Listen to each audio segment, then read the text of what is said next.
새 정부가 출범하면서 올 하반기부터 금융제도가 달라졌다고 하던데? 뭐가 바뀐 거지?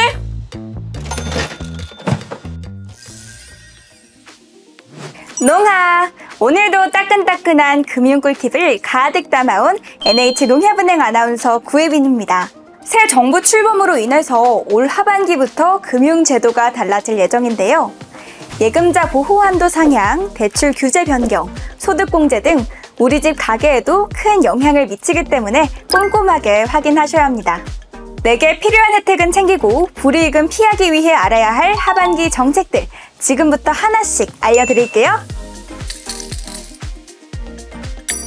올 하반기에 달라지는 금융정책은 대표적으로 세 가지가 있습니다. 첫째, 예금자 보호 한도 상향입니다. 올해 9월 1일부터 은행의 예금자 보호 한도가 기존 5천만 원에서 1억 원으로 오릅니다. 무려 2001년 이후 24년 만에 오른 걸 생각하면 정말 놀라운데요. 최근 몇 년 사이에 금융기관에 대한 소비자들의 불안도가 높아졌기 때문입니다.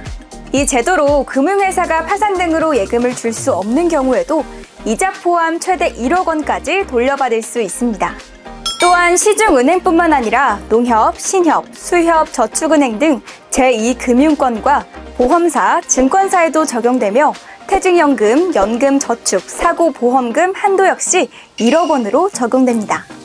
단 예금자 보호 대상 금융상품으로 운용되는 경우에만 적용되니까요. 이 점 참고하세요. 둘째, 스트레스 DSR 3단계 시행입니다. 스트레스 DSR이란 대출 시 금리 상승 위험을 반영해서 가산 금리를 더해 대출 한도를 줄이는 방식인데요. 사실 이는 지난 24년도부터 시행해온 제도입니다.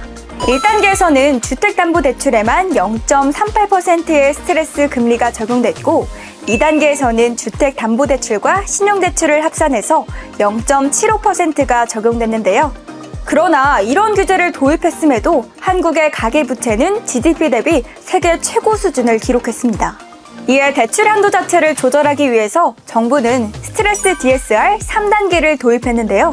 이번 3단계에서는 주택담보대출, 신용대출, 기타 대출이 더해져서 기본 스트레스 금리의 100%인 1.5%의 스트레스 금리가 적용됩니다. 단 수도권이 아닌 지역은 25년도 말까지 0.75%가 적용되고 1억 이하의 신용대출은 적용이 제외된다는 점 참고해주세요. 예를 들면 과거에는 연소득 5천만 원으로 약 3억 원까지 대출이 가능했지만 7월부터는 2억 8천만 원 수준으로 낮아지게 됩니다. 정리해보면 지금보다 금리가 오르더라도 내가 갚을 수 있을 만큼만 빌려주겠다는 뜻이 포함되어 있어서 현재 가능한 대출액이 얼마인지 꼼꼼하게 확인해야 합니다. 셋째, 체육시설 소득공제 적용입니다. 지난 7월부터 연소득이 7천만 원 이하 근로자라면 수영장, 헬스장 등의 체육시설 이용액의 30%를 연간 300만 원 한도 안에서 공제받을 수 있습니다. 그동안 문화 소비에 한정되었던 소득공제가 운동 범주까지 확대된 건데요. 단 헬스장이 아닌 요가나 필라테스 등만 전문적으로 하는 업장은 대상에서 제외됩니다. 또한 1:1 맞춤 운동 등의 강습비는 공제에서 제외되며 강습료와 입장료가 섞인 경우에는 전체 금액 중에 50%만 소득공제가 가능합니다. 또한 공제 등록이 된 곳에서만 소득공제가 가능하다는 점 알아두세요. 그렇다면 올 하반기 시행되는 금융제도는 시장에 어떤 영향을 미칠까요? 사실 대형 시중은행들은 상대적으로 리스크가 낮지만 자본이 상대적으로 낮은 지방은행들과 저축은행 등은 운영의 부담이 커질 수밖에 없습니다. 이로 인해 리스크 관리와 비용 부담이 크게 다가올 수 있는 거죠. 특히 예금자 보호 한도가 늘면 은행은 수익 방어를 위해 금리를 조정할 수 있는데요. 그렇기에 기관의 리스크 관리 역량이 상당히 중요해질 것으로 전망됩니다. 지금까지 2025년 하반기에 달라지는 금융정책 및 금융소비자에 미치는 영향 등을 살펴봤는데요.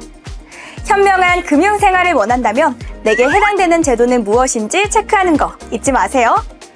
우리의 소중한 일상과 직결되는 금융정책들, 더욱 풍요로운 삶을 위한 밑거름이 되기를 기대해봅니다. 그럼 안녕!